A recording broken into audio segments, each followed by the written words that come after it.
कुछ अहम खबरों की बात करते हैं। लोकसभा चुनाव को लेकर अभी तक बीजेपी की सूची नहीं आई, लेकिन दिल्ली में बीजेपी केंद्रीय चुनाव समिति की शनिवार शाम 6 बजे शुरू हुई बैठक रात करीब 2 बजे तक चली है। 2 बजे बैठक खत्म हुई है।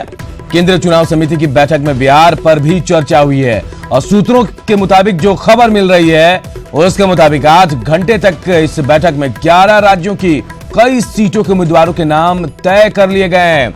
खबर है कि बीजेपी भागलपुर की सीट जेडीयू के नाम करने पर सहमत हो गई है।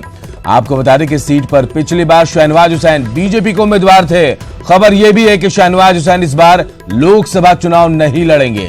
भागलपुर सीट पर अब तक बीजेपी उम्मीदवार देती आ रही थी। बीजेपी के साथ गठबंधन में रहते हुए जेडीयू पहली बार भागलपुर में चुनाव लड़ेगा। बीजेपी ने सिवान, वाल्मीकिनगर, झंझारपुर और गोपालगंज सीट भी सहयोगी जेडीयू के लिए छोड़ दी है। 2014 में इन सीटों पर बीजेपी की जीत हुई थी। सूत्र के अनुसार केंद्रीय मंत्री रविशंकर प्रसाद को इस बार पटना साहिब से चुनाव लड़ाने का ऐलान किया गया, जबकि आरा से आरके सिंह, पूर्वी चंपारण से राधा मोहन सिंह और पश्चिमी चंपारण से संजय जायसवाल के नाम पर सहमति बनी है।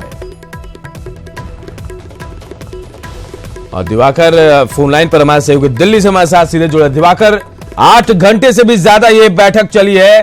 कहीं ना कहीं बीजेपी बहुत गंभीर है तमाम उम्मीदवारों को लेकर और इसका नतीजा भी सामने आ रहा है। क्या कुछ हुआ इस बैठक में? देखिए, कल जो मैराथन बैठक चली, प्रधानमंत्री खुद मौजूद थे और 2 बजे तक ये लगातार बैठक चलती रही। 6 बजे से ये बैठक शुरू हुई थी। ये माना जा रहा है कि 11 राज्यों के जो हमारे सूत्र हैं, सोर्सेज हैं, वो हमें इस बात की जानकारी दी है कि जो 11 राज्यों के बीजेपी उम्मीदवारों की जो सूची है उसको लगभग अंतिम मुहर लगा दी गई है।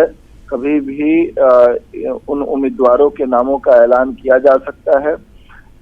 आज फिर कुछ राज्यों की जो कोर कमेटियां हैं वो दिल्ली पहुंचेंगी और उनकी बैठक होगी।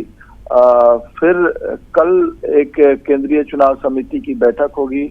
उसमें झारखंड जैसे राज्यों के भी अब उम्मीदवारों के पैनल केंद्रीय चुनाव समिति के पास होंगे, तो केंद्रीय चुनाव समिति उस पर मुहर लगाएगी। 22 तारीख को फिर एक और केंद्रीय चुनाव समिति की बैठक है।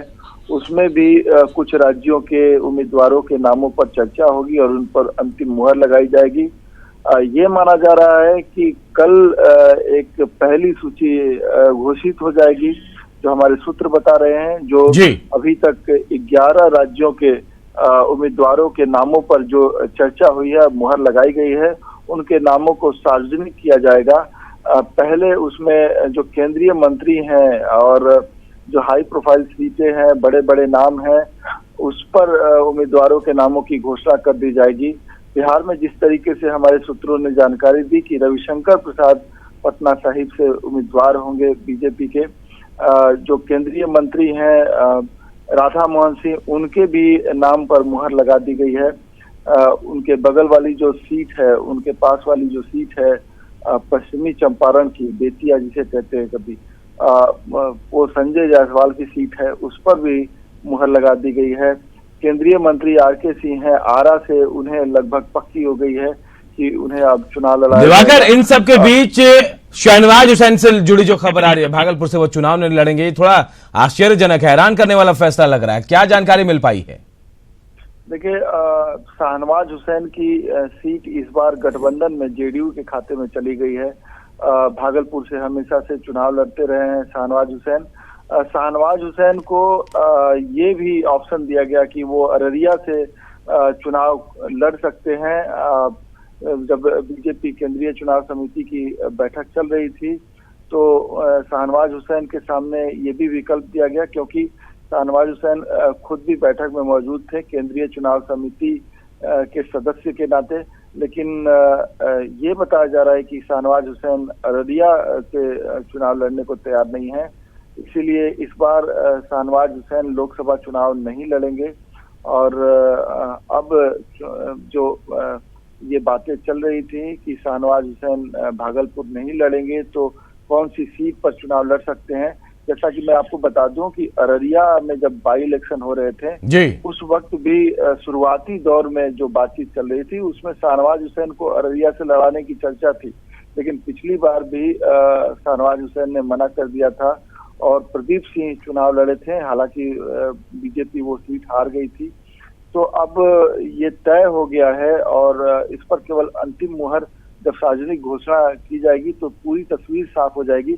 लेकिन हमारे सूत्रों ने जानकारी दी है कि शाहनवाज हुसैन लोकसभा चुनाव नहीं लड़ेंगे। अगर लोकसभा चुनाव नहीं लड़ते हैं तो क्या राज्यसभा भेजा जाएगा? क्या उम्मीद जताई जा रही दिवाकर? क्या कोई जानकारी मिल पाई इसे लेकर? देखिए, रविशंकर प्रसाद अगर लोकसभा चुनाव लड़ेंगे तो उनकी एक राज्यसभा की सीट खाली होगी निश्चित तौर तो पर। अब इस पर ये चर्चा चल रही है कि क्या शाहनवाज हुसैन को पार्टी राज्यसभा भेज सकती है।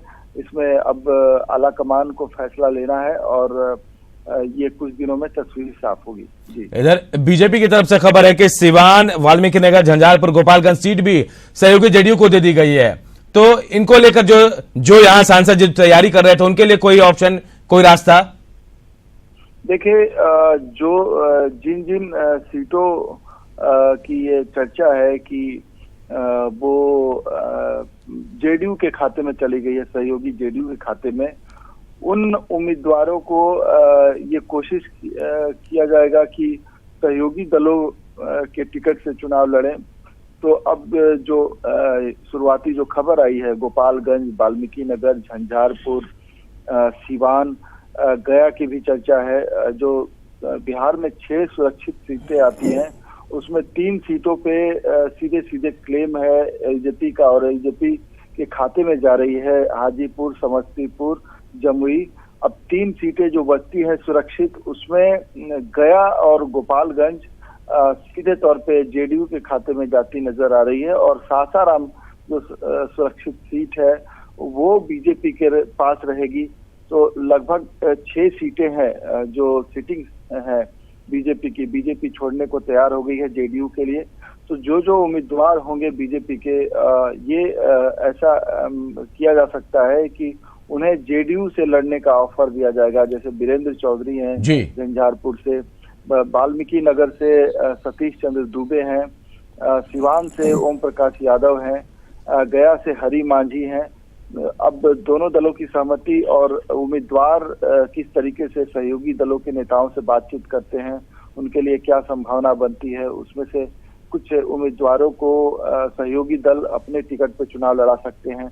तो फिलहाल ये सारा मंथन चल रहा है और ये उम्मीद जताई जा रही है कि आज किसी भी वक्त जो 11 राज्यों के उम्मीदवारों के पैनल पर मुहर लगी है, नामों पर मुहर लगी है, आज देर शाम तक घोषणा हो सकती है, नहीं तो कल एक पहली सूची जारी हो सकती है। जी बिल्कुल। तो बीजेपी केंद्रीय चुनाव समिति के शनिवार शाम जो बैठक हुई है करीब 8 घंटे तक चली। शाम 6 बजे से बैठक शुरू हुई और करीब रात में 2 बजे खत्म हुई है।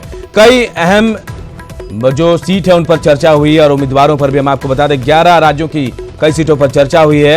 अब भागलपुर से जो बड़ी खबर जो सूत्रों के हवाले से मिल रही है, जेडीयू के नाम पर बीजेपी ये सीट छोड़ने को तैयार हो गई है। और सबसे बड़ी बात कि यहां से शाहनवाज हुसैन चुनाव लड़ते आए थे और खबर यह भी कि शाहनवाज हुसैन इस बार लोकसभा का चुनाव नहीं लड़ेंगे। वहीं हम आपको बता दें बीजेपी ने सिवान, वाल्मीकि नगर, झंझारपुर, गोपालगंज सीट भी सहयोगी जेडीयू के लिए छोड़ दी है और 2014 में इन सीटों पर बीजेपी की जीत हुई थे। और जो सूत्रों के हवाले से एक और अहम खबर आ रही है वो है कि केंद्रीय मंत्री रविशंकर प्रसाद इस बार पटना साहिब से चुनाव लड़ सकते हैं, जबकि आरा से आरके सिंह, पूर्वी चंपारण से राधा मोहन सिंह और पश्चिमी चंपारण से संजय जायसवाल के नाम पर सहमति बन गई है। और आज या फिर कल पहली लिस्ट भी बीजेपी की जारी हो सकती है।